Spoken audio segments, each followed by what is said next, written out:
Saúdo a todos com a graça, com a paz do Senhor Jesus Cristo. Quero nesse instante deixar o meu abraço a você que é participante do meu canal, a você que gosta de ouvir os meus vídeos e as minhas pregações. Quero dizer que você é muito bem-vindo ao meu canal. Pois bem, hoje nós vamos falar sobre um assunto de extrema importância que trata sobre os 72 discípulos que são comissionados por Jesus Cristo. O livro de Lucas fala sobre isso. Nós vamos já entrar no texto daqui a pouco. Só que antes eu quero trazer uma breve introdução, que são os objetivos deste comissionado, né? Comissionado é o mesmo que ordenar duas ou mais pessoas para uma missão, para fazer uma missão. E o Senhor Jesus Cristo enviou 72 discípulos de dois em dois a todas as regiões e adjacências para proclamar a palavra, curar os enfermos, expulsar demônios e reunir todo o povo, fazer um convite para reunir todo o povo para que o Senhor pregasse para todos eles no mesmo lugar. Amém? O Senhor Jesus Cristo pregou para 5.000 mulheres, fora homens e crianças. Amém? Depois do comissionado ter sido realizado dos 72 discípulos. Pois bem, então o primeiro objetivo desse comissionado foi tornar o nome de Deus conhecido. Tornar o nome de Deus conhecido através da pregação da palavra de Deus. Esse foi o primeiro objetivo. Jesus Cristo queria começar a obra do reino de Deus aqui na terra. Não que o reino de Deus já chegou, não é isso. Quem chegou foi Jesus Cristo para preparar as pessoas para entrar no reino de Deus. Existe dois sentidos de reino de Deus. Existe o reino de Deus, que é aquele que quando o Senhor vier, arrebatará os que estão salvos, e os que morreram em Cristo ressuscitarão primeiro. Esses entrarão no reino de Deus, quando ele vier nas nuvens arrebatar a igreja. Os que estão vivos, os que estão mortos em Cristo, que estão dormindo em Cristo, ressuscitarão primeiro, e os que estão vivos, salvos em Cristo, serão arrebatados e entrarão no reino dos céus. Amém? E existe o sentido reino de Deus, o sentido milenar. Amém? Que esse ainda não chegou o seu tempo. Existem algumas correntes teológicas que dizem que o reino milenar já existe, mas eu particularmente não concordo. O reino milenar ele ainda vai acontecer após o grande arrebatamento, após a grande tribulação, é que vem o reino milenar, que é quando Cristo desce com a igreja e os anjos, e aí acontecerá o governo teocrático de Cristo, que será o milênio, que durará 1000 anos. Amém? Então esse é o primeiro objetivo: tornar o nome de Deus conhecido através da pregação da palavra de Deus. Em segundo lugar, o segundo objetivo desse estudo é reunir o máximo de pessoas em um só lugar para ouvir a pregação de Jesus Cristo. Então Jesus Cristo veio para fazer uma obra de 3 anos e meio. Após o seu batismo, ele chamou os primeiros apóstolos e começou a fazer uma obra. Amém?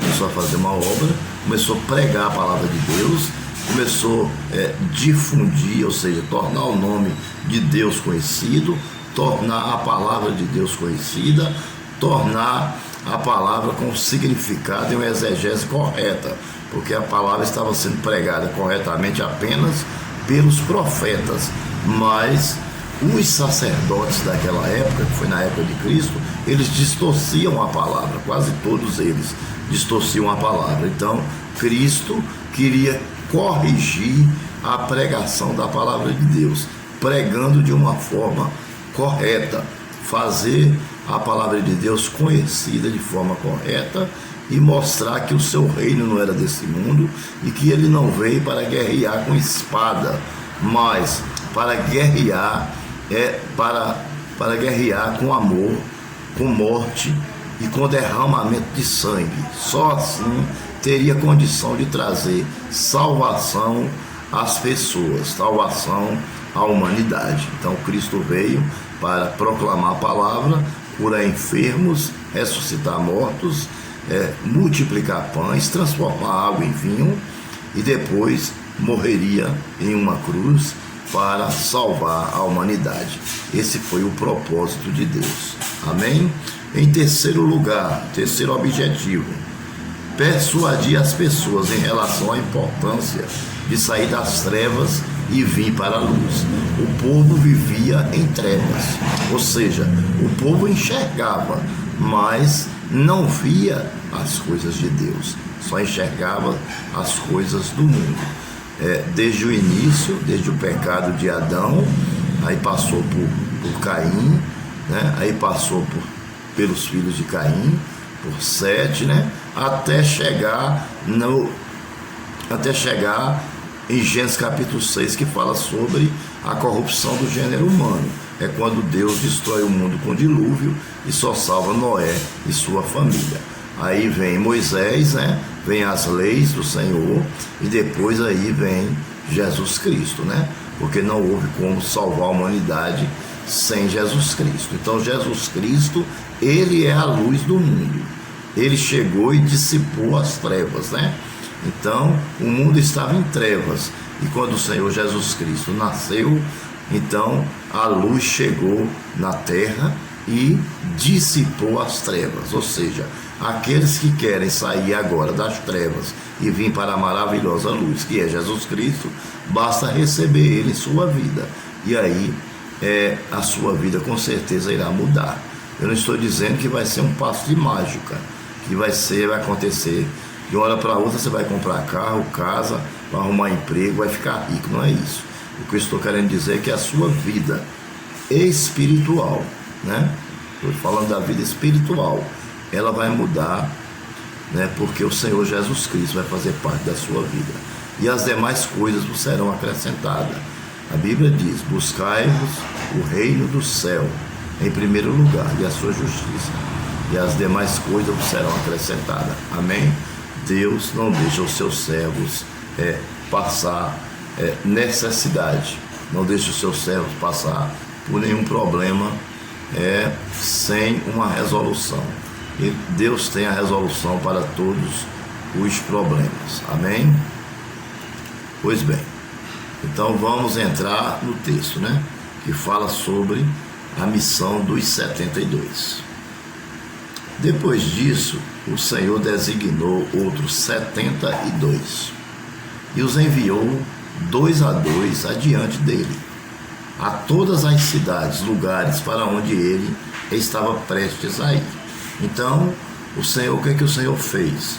O Senhor, ele não foi sem avisar a ninguém.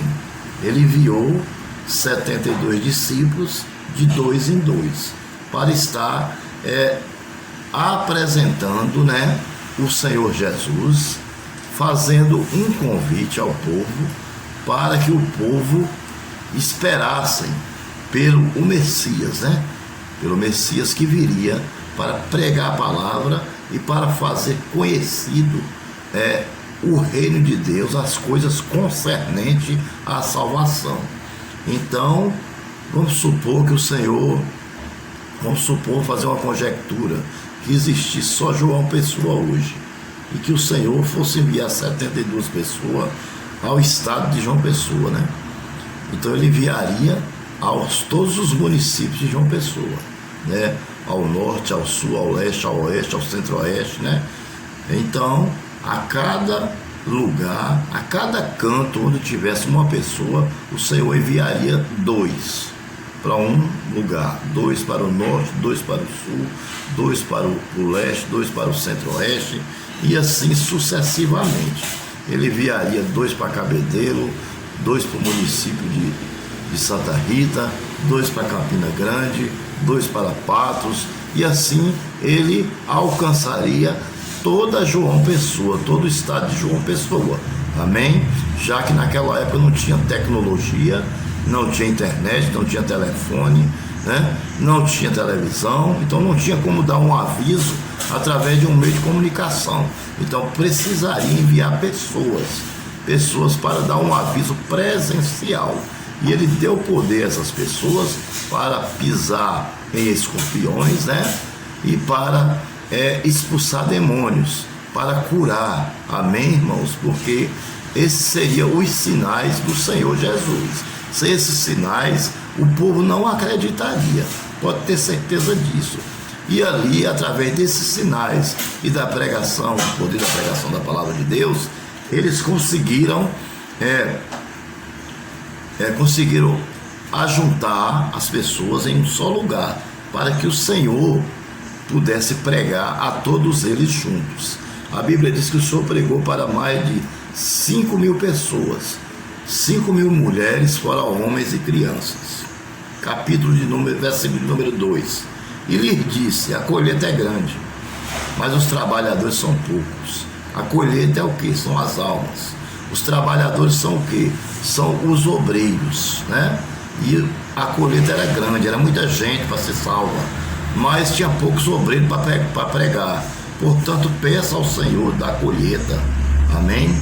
Para que mande trabalhadores para a sua colheita. Ou seja, através da oração, ele fez uma recomendação aos discípulos: ore para que o Senhor mande mais trabalhadores, para que o Senhor mande mais obreiros, para que o Senhor mande mais pastores, para que o Senhor mande mais missionários, para que o Senhor mande mais obreiros, para que o Senhor mande mais presbíteros, mais diáconos, mais pessoas que estão disponíveis e que têm vontade, que têm dentro de si a sede da pregação, a sede de ganhar almas. Então era isso que o Senhor queria, que eles orassem e pedissem ao Senhor, porque o Senhor viu que existia uma colheita muito grande, ou seja, existia muitas almas a ser trabalhadas e a ser colhidas para o reino de Deus. Versículo de número 3: vão, eu estou enviando vocês como cordeiro entre lobos, ou seja, como cordeiro para o meio de lobo. O que um cordeiro, o que um lobo faz com um cordeiro? Ele mata e come a carne, né? O lobo, ele faz isso com o cordeiro. Então, quem são os lobos? São as almas possuídas pelo diabo, né? São as almas que viviam segundo o curso desse mundo e que não o aceitaria, eles teriam dificuldade na pregação. Então estou enviando vocês como cordeiros entre lobos, para o meio de lobos. Portanto, ore, vigie e se consagre, para que os espíritos maus venham cair por terra. Amém? Ou seja, vocês vão, mas não vão ter facilidades, mas eu estarei com vocês, e eu passarei com vocês no meio dessa prova, no meio desse vale, no meio dessa escuridão, né? No meio dessas trevas, e transformarei elas em luz. Amém? Pois bem, versículo de número 4: não leve bolsa, nem saco de viagem, nem sandálias, e não saúde ninguém pelo caminho. Ou seja, Deus pediu que não levasse nada, pudesse ficar tranquilo, que ele ia fazer provisão de todas as coisas, porque quando Deus manda, Deus se responsabiliza. Amém? 5: quando entrarem numa casa, diga primeiro: paz a esta casa. Ou seja, Deus pede para que todas as casas onde entrassem, saudassem com a paz. Amém? Não importasse se era cristão, se não era, se ele acreditava em Deus ou não, saudasse com a paz. Paz esteja nesta casa. Se ali houver um homem de paz, se lá tiver 20, e houver só um de paz, a paz de vocês repousará sobre eles. E se não, ela voltará para vocês. Amém? Então, quando você dá a paz ao Senhor a alguém e alguém ignora, não se preocupe, porque a paz volta para você. Pode ficar tranquilo. Não precisa discutir, não precisa entrar em detalhes, apenas cale-se e vai para a sua casa ou continue fazendo a obra do Senhor, mas não vai discutir, porque a pessoa não aceitou a paz. Ele não aceitou porque ele não tem paz. Quem não tem não pode aceitar. 7. Fiquem naquela casa e comam e bebam o que lhes derem, pois os trabalhadores merecem o seu salário. Não fique mudando de casa em casa. Ou seja, se você chegar numa casa e lhe oferecer arroz com ovo, coma. Amém? Não vá para outra casa procurar melhora, não, porque isso é uma ordem de Deus. Porque se você recusar o que foi lhe dado naquela casa, você já perdeu a alma. Pode ter certeza que já perdeu a alma. Por quê? Porque você está procurando coisa melhor. E na obra do Senhor, a coisa não funciona dessa forma. A coisa funciona com humildade. Se você não for humilde, você não ganha a alma para o Senhor. Então, o que oferecerem a você, você aceite. Amém? Quando entrarem numa cidade e forem bem recebidos, coma o que for posto diante de você. Amém? Não importa o que vão lhe dar. For rapadura com farinha, coma, sem reclamar. Porque se você não aceitar, a pessoa não vai dar crédito a você e você não se salvará. Cure os doentes que ali houver e digam-lhes: o reino de Deus está próximo de vocês. Ou seja, veja que Jesus não diz: o reino de Deus chegou. Ele diz: o reino de Deus está próximo. Amém? O reino de Deus, que é o reino milenar, ele vai chegar quando a igreja for arrebatada e quando o nosso corpo for glorificado. Amém? Aí depois o Senhor descerá, destruirá o anticristo, falso profeta, seus adeptos. Aí depois sim, vai ser implantado o reino milenar, que são os 1000 anos de Cristo na terra. O próprio Cristo reinando como administrador, né? E administrando cada um do seu povo na terra. Será um reino digno, sem roubo, né? Sem falcatruas, sem facções. Amém? Será um reino administrado pelo próprio Deus. Amém? As crianças brincarão com os leões, dano algum não causará nelas. 11. Até o pó da sua sandália. Mas quando entrarem numa cidade e não forem bem recebidos, saiam por suas ruas e digam: até o pó da sua cidade, que se apegou dos nossos pés, sacudimos contra vocês. Fique certo disso, o reino de Deus está próximo. Eu lhes digo, naquele dia haverá mais tolerância para Sodoma do que para aquela cidade. Ou seja, a cidade que rejeitou o Senhor, entendeu?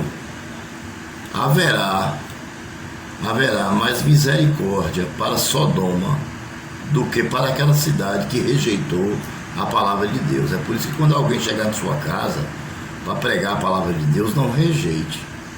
Receba, ouça a palavra do Senhor. Amém?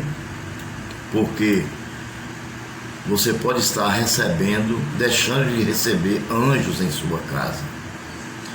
12. Eu lhes digo, naquele dia haverá mais tolerância para Sodoma do que para aquela cidade.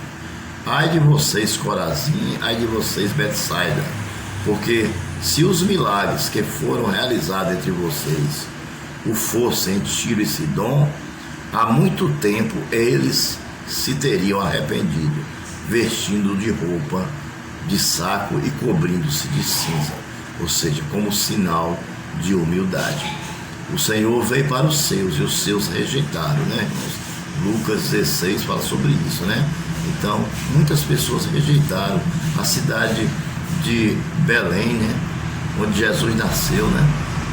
Rejeitaram Jesus. E Jesus comprou uma casa em Cafarnaum, Jesus fez mais milagres em Cafarnaum do que na sua própria cidade. Por quê? Porque foi rejeitado. Amém? Mas no juízo haverá menor rigor para Tiro e Sidom do que para vocês. E você, Cafarnaum, será elevado até os céus, tá vendo? Por quê? Porque Cafarnaum aceitou a obra de Deus de bom grado. Então ele será levado até o céu. Isso é uma promessa de Deus. E você, Cafarnaum, a cidade de Cafarnaum, o povo de Cafarnaum, será elevado até o céu. Não, você descerá até ao Hades. Aqueles que não receberam, descerá ao Hades. Hades é o que? O inferno, prisão. Porque quem rejeita Deus, perde a salvação. Mas quem aceita Deus, é elevado até o céu, até o reino de Deus. 16. Aquele que lhes dá ouvido, está me dando ouvido. Aquele que os rejeita, está me rejeitando. Ou seja, quando nós pregamos a palavra de Deus e a pessoa nos dá ouvido, as pessoas param e ouvem a palavra, amém? Esses serão aceitos por Deus. Mas quando você prega e a pessoa rejeita, esses também serão rejeitados pelo Senhor. Amém? Está rejeitando aquele que me enviou. Quem rejeita aquele que prega a minha palavra, está rejeitando aquele que me enviou. Quem é? Deus, né? Então, quando Jesus Cristo pregou a palavra e foi rejeitado, então essas pessoas rejeitaram o próprio Deus. Então Jesus Cristo morreu, ressuscitou e subiu aos céus. Deixou os apóstolos pregou e os apóstolos deixou. Então hoje nós pregamos. Aqueles que rejeitam a palavra que nós pregamos, eles estão rejeitando o próprio Deus. Pode ter certeza disso. 17. Os 72 voltaram alegres e disseram: Senhor, até os demônios se submeteram a nós em teu nome. Veja que eles ficaram muito felizes. Por quê? Porque eles expulsaram demônios, eles curaram em nome de Jesus Cristo, e aquilo para eles foi uma grande honra. Amém? Foi uma grande honra para eles expulsar demônios, né? Repreender. A gente não fica feliz quando a gente ora, né? E a pessoa fica curada de uma dor de cabeça, de uma febre, de qualquer outro tipo de doença que a gente repreende em nome de Jesus e a pessoa é curada. A gente não fica feliz. Não, para a honra e glória nossa, claro que não. Para a honra e glória do Senhor. Mas a gente fica feliz porque fomos usados como instrumento de Deus. E isso é bom, isso é gratificante. Aí Jesus respondeu: eu vi Satanás caindo do céu como um relâmpago. Veja aí, tá vendo? Foi coisa maior, né? Eu quis dizer, eu vi uma coisa maior do que vocês fizeram, que foi Satanás caindo do céu como um relâmpago, quando ele se rebelou contra Deus e tentou destronar Deus, né? Eu lhes dei autoridades para pisarem sobre cobras e escorpiões, e sobre todo o poder do inimigo, nada lhe fará dano. Contudo, alegre-se, não porque os espíritos se submetem a vocês, não porque vocês expulsaram demônio, não porque vocês curaram, mas porque o nome de vocês estão escritos nos céus, estão escritos no livro da vida, mas porque vocês irão ser salvos. Ou seja, Jesus Cristo disse: eu vi o Satanás cair do céu e não me gloriei. Amém? Então a autoridade que eu dei a vocês não é para que vocês se gloriem, muito pelo contrário, se gloriem porque o nome de vocês estão escrito no livro da vida. Se glorie porque o nome de vocês estão escrito no céu. Se glorie porque vocês estão salvos. Amém? Então a coisa mais importante que existe da vida do ser humano é a salvação, é a coroa. Amém? É o troféu, é a salvação que o Senhor tem preparado para nós. Amém? Vamos ficar por aqui, né? Sobre o estudo dos comissionados, dos 72 comissionados por Jesus Cristo. E peço a você que você inscreva-se no meu canal, deixe o seu like, ative o sininho, para que possamos estar enviando a você as nossas pregações e os nossos estudos bíblicos. Que Deus os abençoe e até o nosso próximo estudo.